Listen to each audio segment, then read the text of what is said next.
Bismillah, kita mulai ya. Raden Ngabei Ronggowarsita. Beliau ini ada yang menggelari pujangga terakhir Jawa. Pujangga Jawa yang terakhir dari Kasunanan Surakarta. Karya-karyanya banyak. Beliau ini dulu pernah saya ceritakan panjang lebar itu ya. Putra, cucu pujangga juga beliau, cucunya Yosodipuro. Yang kedua, pujangga keraton juga. Ayahnya juga begitu. Cuma beliau ini masa mudanya agak nakal. Nama asli beliau Bagus Burhan. Terus sama orang tuanya dipondokkan di Ponorogo, di pondoknya Kiai Kasan Besari, pesantren Gebang Tinatar. Nah, yo di pondok yo tetap rotok-rotok nakal, meskipun nanti ada momen, ya kalau bahasa saya meletik, ada momen konversi. Jadi momen beliau mengalami titik balik kesadaran, kemudian sangat serius belajar, mendalami tidak hanya sastra tapi juga spiritualitas. Sehingga kita kenal hari ini tokoh besar Raden Ngabei Ronggowarsita dengan karya-karyanya yang luar biasa. Nah, itu gambaran beliau ya. Meskipun nanti ketika bicara tentang sejarah, pandangan-pandangan beliau yang sirkuler tadi, yang banyak dikutip orang ya tentang kekacauan sejarah, khususnya zaman beliau. Jadi beliau ini ngalami beberapa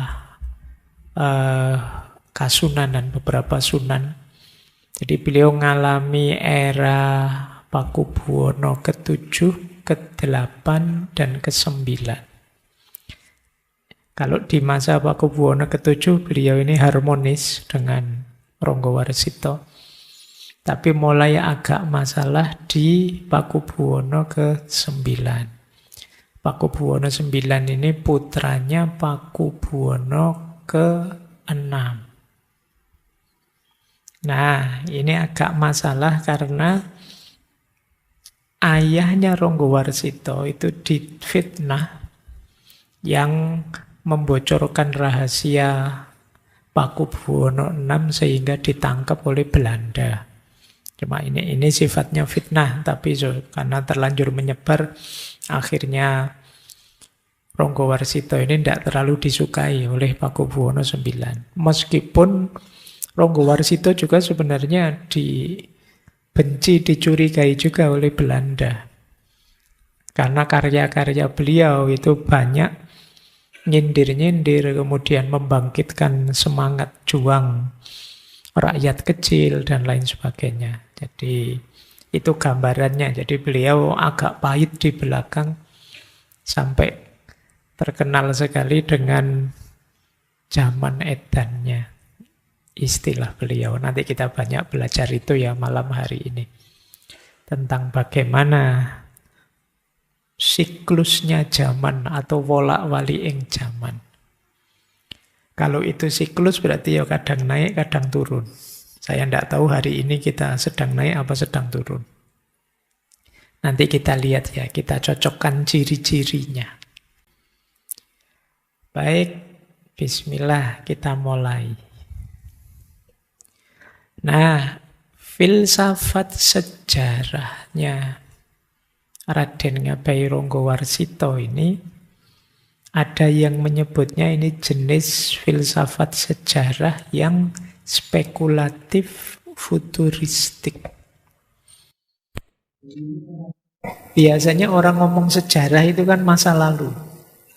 Dulu terjadi apa, dulu mengalami apa, ada peristiwa apa. Tapi kalau membaca serat-serat beliau ketika membahas sejarah itu banyak juga yang sifatnya ke depan, futuristik. Besok akan ada ini, besok akan ada itu. Nah, itu Ya ada bau ramalannya, tapi ramalan yang tidak sekedar ngarang. Jadi ada yang bilang kalau di barat itu Karl Marx itu materialisme historis. Nah, kalau di kita termasuk pikiran-pikirannya Ronggo Warsito itu mistisisme historis. Jadi sejarah yang ada bau mistiknya. Karena ada unsur ramalannya. Jadi tidak hanya menceritakan masa lalu, tapi juga meramalkan masa depan. Nah, ini konsep sejarah yang unik ya, yang khas. Nah, sejarah yang futuristik ini, ya, yang jenisnya ramalan ini, membutuhkan dua kompetensi, dua kemampuan. Yang pertama namanya sambegono. Sambegono itu harus cerdas dan punya daya ingat yang kuat. Yang kedua, nawang krido. Nawang krido itu mampu menangkap, memahami tanda-tanda alam, tanda-tanda zaman. Kalau dua ini digabung, orang Jawa menyebutnya ilmu titen. Jadi membaca fenomena sejarah tidak sekedar menceritakan fakta, tapi melihat gejala bahkan yang juga tidak terlihat. Jadi ada banyak ilmu titen itu ya, misalnya kalau situasinya seperti ini biasanya sih mau ada apa gitu. Itu namanya ilmu titen. Belajar dari sejarah dulu-dulu. Oh, kalau sudah sesama aliran berkonflik ini biasanya mau bubar sih ini. Ini titen. Selalu begitu yang terjadi memang. Nah, itu syaratnya dua memang. Butuh kecerdasan, yang kedua kejelian. Membaca tanda-tanda. Jadi membaca kalau dalam bahasa agama sunnatullah. Ayat-ayat Allah tidak hanya yang tertulis di Al-Quran, tapi juga yang tergelar. Nah, jadi kalian boleh menggeluti ilmu ini kalau merasa tertarik ya, karena saya tidak tahu sekarang jarang yang tertarik ilmu-ilmu ini. Kalian terlalu banyak mengandalkan ChatGPT hari ini. Mesinnya tambah pinter, kaliannya tambah males. Padahal ini dengan membaca ini kalian tidak sekedar menginfokan apa yang kemarin terjadi, ilmu yang sudah ditulis, tapi juga meramalkan, memprediksi apa yang akan besok terjadi. Nah, ini khas. Kamu tanya ChatGPT, dia tidak akan bisa jawab. Kira-kira 10 tahun lagi ada apa? Itu mungkin bingung dia. Tapi kalau yang kemarin-kemarin dia tahu. Tapi meramalkan masa depan mungkin dia ngarang saja, mungkin hanya menggabung-gabungkan data yang dia miliki. Tapi kalau yang versi Ronggo Warsito ini, ini yang disebut ilmu titen. Jadi kecerdasan dan kejelian. Membaca yang tidak bisa dibaca oleh orang biasa.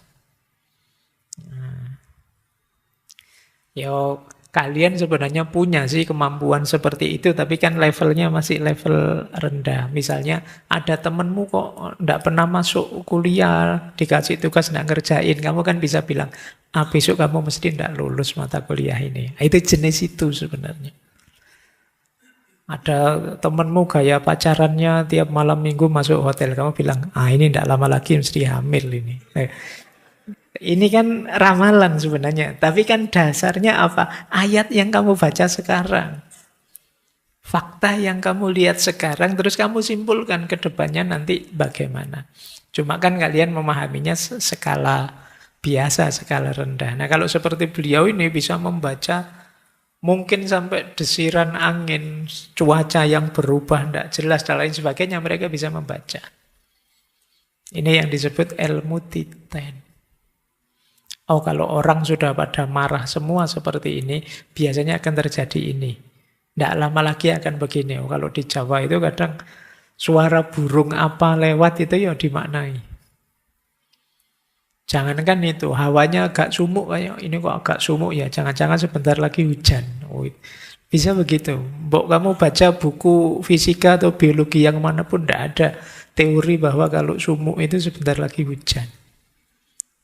Tapi bisa diteorikan seperti itu. Itu kemampuannya namanya dua. Sambegono sama Nawang Krida. Tapi ini yo level dalam. Jadi cerdas, daya ingatnya kuat, dan jeli menangkap tanda-tanda ayat-ayat. Terus, orang yang punya dua kompetensi ini nanti disebutnya seorang yang waskito. Jadi orang yang bisa membaca, kamu belum cerita dia sudah bisa menebak. Kamu kesini utang mesti ya. Itu waskito namanya. Kita belum cerita, dia sudah bisa menebak apa yang kita inginkan. Isi pikiran kita terbaca. Mungkin dilihat dari kerut wajah kita, dilihat dari gaya ngomong kita, dia langsung bisa menebak. Orang ini namanya waskito. Meskipun nanti di level tertingginya, kewaskitoan ini kalau dalam agama kita menyebutnya makrifat. Pengetahuannya tidak sekedar membaca ayat-ayat alam sunatullah saja, tapi dapat informasi langsung dari Tuhan, dari Allah. Ini orang menyebutnya makrifat. Kita kadang menyebutnya orang yang punya ilmu laduni. Infonya langsung dianugerahkan oleh Allah. Orang Jawa menyebutnya waskito. Ada yang namanya waskito malam hari ini. Kalau ada sudah satu langkah menang, kamu tinggal mewujudkan namamu saja. Nah, baik. Cara pandang sejarah versi Jawa dari orang-orang yang waskito ini ada world view yang dulu pernah kita bahas 1 bulan tentang falsafah Jawa kelihatannya ya. Yaitu namanya cokro manggilingan. Jadi cokro manggilingan itu wolak-wali zaman itu perputar. Cokro itu seperti senjatanya Krishna itu yang berputar. Itu yang manggilingan, yang berputar. Jadi seperti roda, seperti cakra yang berputar. Kalau diterjemahkan dalam bahasa Indonesia, hidup itu seperti roda yang berputar. Itu kalau dalam bahasa Jawa, filosofinya cokro manggilingan. Kadang di atas, kadang di bawah. Tidak ada orang yang di atas terus, tidak ada yang di bawah terus. Kemarin minggu pertama Spengler meramalkan bahwa Barat nanti pada saatnya juga akan susut kok ke bawah kok. Tidak mungkin dia di atas terus. Kemudian Malik bin Nabi juga begitu. Sekarang umat Islam baru di bawah. Dulu umat Islam di atas. Dan akan seperti itu sejarah. Tidak ada orang yang jaya terus, tidak ada yang terpuruk terus. Akan selalu ada perputaran. Nah, untuk bisa menyikapi cokro manggilingan sekaligus membangun pribadi yang waskito, yang mampu punya kecerdasan dan kejelian, prosesnya 2. Yang pertama ngelmu, yang kedua laku. Nah, yang kita lakukan malam hari ini jenis ngelmu, belajar, mencari wawasan, nambah pengetahuan.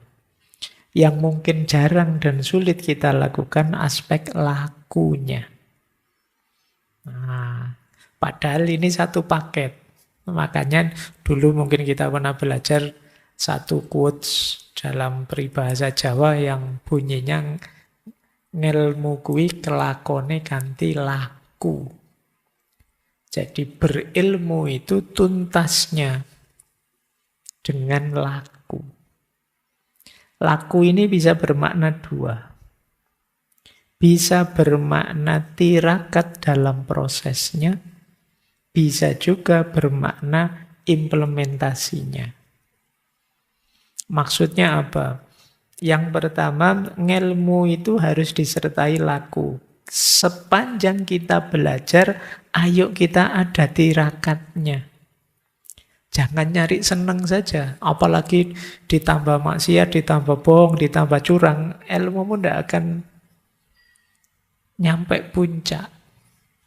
Jadi sering saya ilustrasikan ya. Kenapa sih Pak? Kan yang penting meskipun saya bohong, ilmunya tetap bisa masuk. Wawasannya juga tetap bisa masuk. Saya melakukan kejahatan apapun kan tetap bisa saya pahami. Saya nyontek pun kan tetap bisa paham. Cara berpikirnya tidak begitu. Cara berpikirnya adalah ilmu yang mau masuk itu kan masuk dalam dirimu. Jadi diri kita ini wadahnya. Jadi diri kita ini akan nanti ditempati ilmu. Ini logika wadah dan isi dalam filsafat Jawa.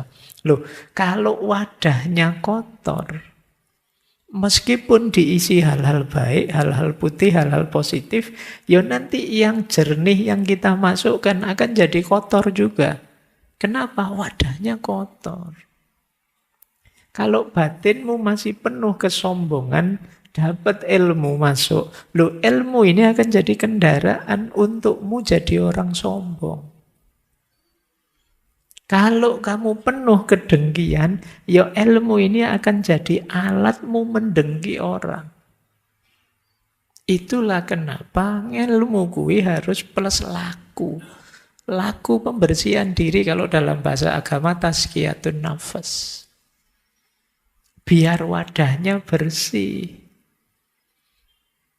Jadi ini untuk teman-teman ya mungkin dosenmu tidak ngerti kamu curang. Dosenmu tidak tahu kamu ngopi saja dari Google, dari ChatGPT dan lain-lain. Tapi masalahnya tidak sekedar nilai. Kalau sekedar nilai sebenarnya nggak terlalu rumit. Kamu sowan saja sama dosennya sambil nggawa salak 10 kilo mungkin aman. Tapi ini loh wadahmu yang kotor. Kamu tidak sadar merusak yang lebih berharga daripada sekedar nilai. Yaitu apa? Jiwamu. Eman-eman. Alah Pak, besok dibersihkan lagi. Tidak sesimpel itu. Karena memperbaiki yang sudah rusak itu jauh lebih berat. Nah, ini mungkin jadi bekal kalian ya. Kalau begitu mending nilai jelek ya Pak daripada curang. Ya mending tidak curang dan nilaimu bagus. Berarti belajar yang lebih serius. Kita sering melalaikan hal kecil-kecil gini. Padahal Al-Quran itu jelas bilang ya, فَمَا يَعْمَلْ مِثْقَالَ ذَرَّةٍ خَيْرًا يَرَهُ وَمَا يَعْمَلْ مِثْقَالَ ذَرَّةٍ شَرًّا يَرَهُ. Jadi kejelekanmu sekecil apapun pasti nanti ada efeknya dan kamu akan melihat, merasakan. Kebaikan juga begitu. Alah Pak, saya tadi ngehack itu cuma iseng saja kok Pak. Iya sih. Mungkin kamu tidak sadar seneng-senengmu itu efek buruknya nanti akan kamu rasakan. Nah, itu ya. Jadi maka ngelmu harus disertai laku. Itu makna pertama. Makna kedua, ngelmu kelakone kanthi laku ya tentu saja jangan cuma berhenti di pengetahuan. Wujudkan dalam amalan, dalam tindakan, dalam perbuatan. Jangan sekedar ceramah tentang kejujuran, jujurlah. Jangan sekedar menasehati tentang keberanian, kamu sendiri harus berani. Itu ngelmu kelakone kanthi laku. Jangan ngeritik orang saja, mbok yo yang kritis, mbok yo yang jeli dan lain sebagainya. Kamu sendiri jadilah orang yang kritis. Itu ngelmu kelakone kanthi laku. Nah, kalau sudah bisa menghidupkan ini, ya nanti kalau dalam filosofi Jawa kamu akan menjelma jadi seorang yang jernih visinya, jernih pandangannya. Ngerti sebelum diberitahu, weruh sadurunge winarah. Itulah cirinya orang yang waskita. Nah, ini ya, ini bahasa saya ini konteksnya filsafat sejarah tadi yang spekulatif futuristik. Saya tidak melihat ini dasarnya saja. Sekarang saya masuk ke sejarah karena ini agak panjang. Baik, saya membawa 3 serat malam hari ini. Yang pertama serat Kolotito, nanti ada serat Joko Lodang, dan yang ketiga serat Sabdo Jati. Ini ada hubungannya dengan sejarah tiga-tiganya. Sebenarnya ada yang luar biasa, serat Wirid Hidayat Jati. Saya masih ragu-ragu mau menyampaikan, kalian nyampe apa enggak. Perlu dasar yang agak khusus. Nah, sekarang kita masuk ke sini dulu. Kita bicara teorinya dulu, terus masuk ke serat-seratnya. Siklus zaman itu seperti apa? Versinya beliau, Ronggowarsito, zaman itu akan terus berputar dari zaman Kolotito, kemudian jadi Kolobendu, dan pada akhirnya masuk ke Kolosubo. Kolotito itu zaman kebingungan, Kolobendu zaman kerusakan, Kolosubo itu zaman makmur tentram. Kalau sudah makmur nanti akan bingung lagi, masuk ke zaman Kolotito. Kalau sudah bingung akan rusak lagi, kemudian akan makmur lagi. Akan terus begitu siklusnya. Sekarang kita lihat ya, kita awali dari Kolotito. Kolo itu artinya waktu, Tido itu artinya keraguan-raguan, ketidakpastian. Sebelum zaman Kolotito kan tadi zaman Kolosubo. Kolosubo itu zaman stabil, zaman mapan. Jadi setelah mapan itu biasanya muncul ini, Kolotito ini. Cirinya apa? Kata Ronggowarsito, orang itu kalau sudah hidup enak, hidup nyaman, biasanya visi hidupnya adalah tidak ingin kehilangan kenikmatan hidupnya. Tidak ingin kehilangan kesenangannya. Akhirnya apa? Jadi egois. Tidak mau disentuh, tidak mau diganggu. Saya sudah enak ini, jangan disenggol-senggol. Tumbuh jadi egois. Di sini diawali zaman Kolotito.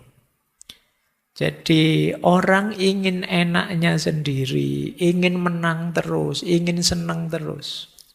Dia akan resisten, dia akan marah, dia akan baper kalau merasa kesenangan, kenyamanannya diusik. Ini cirinya zaman Kolotito sudah. Semakin banyak orang egois dan baperan, nah itu ciri-ciri, berarti ini memang zaman Kolotito. Tersinggungan, tidak terimoan. Nah itu berarti dia merasa kenyamanannya diusik. Nah efek jauhnya apa? Orang jadi nafsi-nafsi, individualis. Tidak peduli orang lain, yang penting aku senang. Yang penting aku nyaman. Setiap orang menganggap aku yang paling benar. Buktinya apa? Aku sekarang enak kok, aku sekarang nyaman kok, berarti aku benar. Kalau orang lain ingin senang, ingin nyaman, harusnya ikut aku, manut aku. Ini zaman Kolotito. Jadi kalau ada fenomena kok, ini sekarang kok tambah banyak ya orang egois, merasa benernya sendiri, konflik banyak, hal kecil-kecil jadi konflik. Kemungkinan memang zamannya sedang zaman Kolotito. Dan zaman ini muncul karena ada fase sebelumnya, yaitu fase nyaman, fase mapan. Biasanya orang itu kalau fase ruwet, fase susah itu cenderung lebih kompak. Tapi begitu menang, egoisnya muncul. Jadi ingin enak sendiri, menang sendirinya muncul. Bahkan nanti sampai pada titik benar salah, baik buruk itu tidak penting. Hari ini kita menyebut itu kan era post-truth. Post-truth itu kan melampaui kebenaran. Maksudnya apa? Orang nganggap sesuatu itu benar kalau sesuai kepentingannya, sesuai keinginannya. Jadi era post-truth itu kalau dilihat dari sini sebenarnya menunjukkan zaman sedang zaman kolotido. Bahwa yang aku anggap benar itulah kebenaran. Yang sesuai dengan kepentinganku itulah kebenaran. Semua orang mengklaim benarnya sendiri-sendiri. Nah, kalau kalian punya gaya seperti itu, ya kalian memang gaya versi kolotido. Itu nama lain dari orang bingung. Jadi karena tido itu keraguan-raguan, ketidakpastian. Oke ya, ini zaman transisi dari enak menuju tidak enak. Saya tidak tahu durasinya berapa, tapi pasti siklus itu terjadi. Mungkin bisa lama, sangat panjang, mungkin juga pendek. Kalau ini selesai, biasanya zaman kolotido ini kalau tambah parah, kita tidak bisa mengatasinya, kita akan masuk ke kolobendu. Ini sudah zaman hancur-hancuran. Kalau tadi zaman kolotido itu orang serba ragu-ragu, serba tidak pasti. Begitu masuk ke kolobendu sebenarnya stabil lagi. Tapi stabil dalam kerusakan. Stabil dalam angkara murka. Disinilah nanti yang baik dianggap buruk, yang buruk dianggap baik. Namanya zaman kolobendu. Jadi ini nanti yang relevan dengan syairnya Ronggo Warsito di zaman edan dari serat kolotido. Dari luar kelihatan tertib, stabil, tapi stabil dalam ketidakberesan. Kalau semua orang edan itu kan yang tidak edan akan dianggap edan. Kalau semua orang stres, itu yang tidak stres akan jadi yang tidak normal satu-satunya. Jadi yang semula tidak normal dianggap normal, yang semula normal akan dianggap tidak normal. Oke ya, jadi kalau ada orang, saya itu tidak main TikTok, tidak main itu. Oh zaman kayak gini kan. Jadi dia malah tidak normal sendiri. Apa sih game online itu? Dia akan jadi tidak normal sendiri. Jadi ketika semua orang edan, maka yang tidak edan, itulah dia yang edan. Jadi bahasa itunya kan itu. Jadi kalau semua orang tidak waras, ya satu-satunya yang waras itu dia kan beda sendiri. Dialah yang nanti dianggap tidak waras. Ini zaman kolobendu. Kalau di berbagai narasi, ya termasuk nanti di serat kolotido dan serat yang lain, zaman kolobendu itu isinya kebolak, ini yang disebut wolak-wali ing zaman. Yang zolim malah dipuji-puji, yang dizolimi dimaki-maki. Nah, sekarang kan banyak istilah-istilah memaki yang terzolimi. Alah kamu playing victim aja. Malah kita sering ada banyak diksi-diksi untuk menyerang orang yang terzolimi hari ini. Nah, jadi banyak tindakan tidak adil. Yang jujur ditertawakan. Yang jahat dianggap keren. Wah, hebat orang ini, keren. Berani dia. Nah, itu padahal itu kejahatan. Orang yang mulia disingkirkan. Yang jahat mendapat derajat. Aturan dijungkir balikkan, nilai diputar balikkan. Yang wanita kehilangan rasa malu, yang laki-laki kehilangan kehormatan. Ini kolobendu. Bapak lupa sama anaknya, anak melawan orang tuanya, saudara tawuran dengan saudara, keluarga saling menyakiti, murid melawan gurunya, yang besar sombong, yang kecil tidak tahu diri. Dan ini semua normal di zaman kolobendu. Nah, simbolnya apa? Kembang seruni. Kembang seruni itu kependekan dari seru dan berani. Barang siapa suaranya keras dan berani, dia akan menang. Punya pengaruh besar.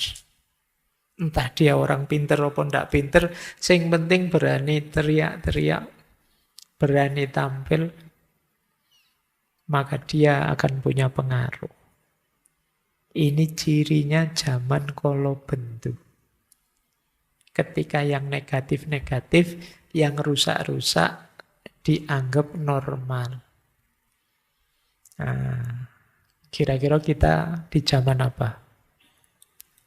Tadi kamu nganggapnya, wah kalau tidur ini Pak kita. Begitu kalau bendu, loh jangan-jangan kita kalau bendu. Atau jangan-jangan tiap zaman ada kalau bendunya sendiri, ada kalau tidurnya sendiri. Tapi ini pasti akan berputar, kata Ronggowarsito. Kalau sudah memuncak,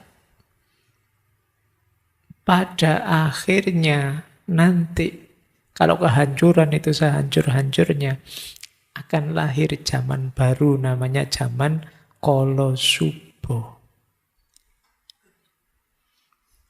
Zaman Kolosubo itu zaman kegembiraan, zaman stabilitas, zaman kemakmuran. Ya versi beliau nanti diawali dengan munculnya seorang Ratu Adil. Kalau dalam Islam dikenal Imam Mahdi. Ini tokoh yang tidak ikut edan pasti. Di kalangan semua orang edan, dia sendiri yang tidak edan. Dan perjuangannya berat. Cirinya, kalau di banyak serat itu, yang pertama sederhana. Yang kedua, tidak berhasrat duniawi. Yang ketiga, misinya hanya ingin membahagiakan orang lain. Yang keempat, spiritualitasnya tinggi. Nah, ini 4 ini ya. Semoga tidak ada. Wah, jangan-jangan saya itu, Pak. Karena dalam sejarah banyak yang ngaku-ngaku sebagai Imam Mahdi, sebagai Ratu Adil. Banyak juga yang oleh masyarakat dianggap Ratu Adil, Imam Mahdi. Dan ini silih berganti. Nanti kalau kita belajar tentang teori-teori tentang Ratu Adil, Imam Mahdi, itu biasanya memang muncul di tengah masyarakat yang sedang tertindas. Jadi mereka mimpinya, yang membuat mereka masih bertahan itu adalah mimpinya bahwa nanti akan datang seorang pembebas. Ratu Adil atau Imam Mahdi. Biasanya ideologi atau pandangan seperti ini laku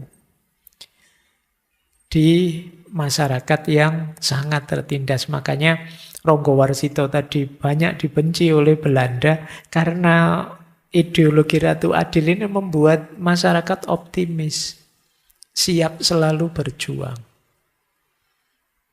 Nah, diawali oleh Ratu Adil dan para pengikutnya. Para pengikutnya itu adalah orang-orang yang eling lan waspada. Orang-orang yang hidup dalam kesadaran dan kewaspadaan.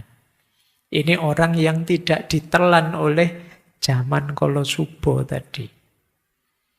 Tidak ditelan oleh zaman Kolobendu tadi, sehingga dia survive di zaman Kolosubo.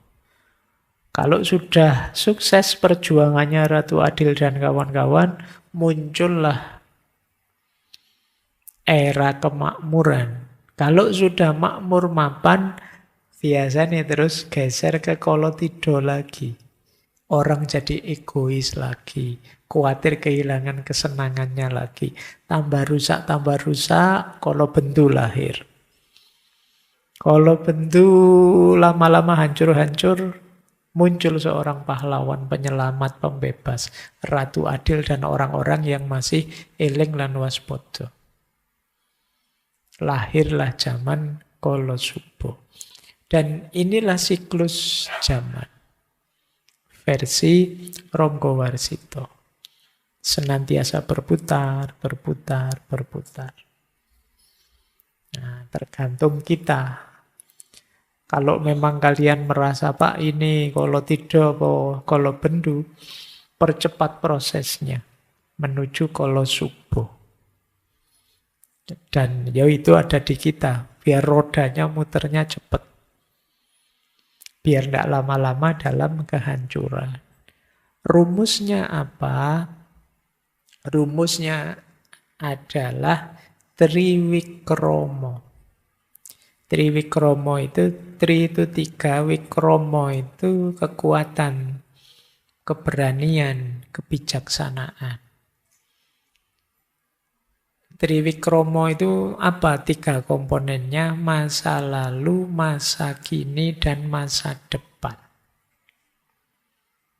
Rumusnya 2. Yang kita rasakan sekarang adalah buah perbuatan kita di masa lalu, dan yang kita lakukan sekarang akan kita nikmati buahnya di masa depan.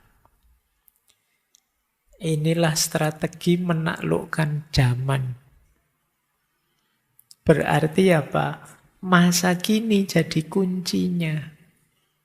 Kalau kita ingin hidup nyaman, hidup enak, hidup tentram, masa kini ayo melakukan yang positif. Biar nanti di masa depan kita panennya positif. Yang kita rasakan sekarang itu panen dari yang kita lakukan kemarin. Jadi hari ini kamu stres misalnya, itu pasti buah dari yang kamu lakukan kemarin. Entah hidup yang tidak teratur, entah salah pilih teman, entah kesehatan yang tidak dijaga, panennya sekarang. Nah, kalau ingin sekarang enak, harusnya kemarin kalian melakukan yang positif-positif. Maka ayo belajar dari situ. Sekarang kita hati-hati. Sekarang kita eling lang waspada. Biar di masa depan kita nyaman. Kalau kita terus eling lang waspada, berarti waktu demi waktu kita nyaman, kita tenteram. Inilah berarti kita menang. Bisa menaklukkan zaman. Jadi itu yang disebut Triwikromo.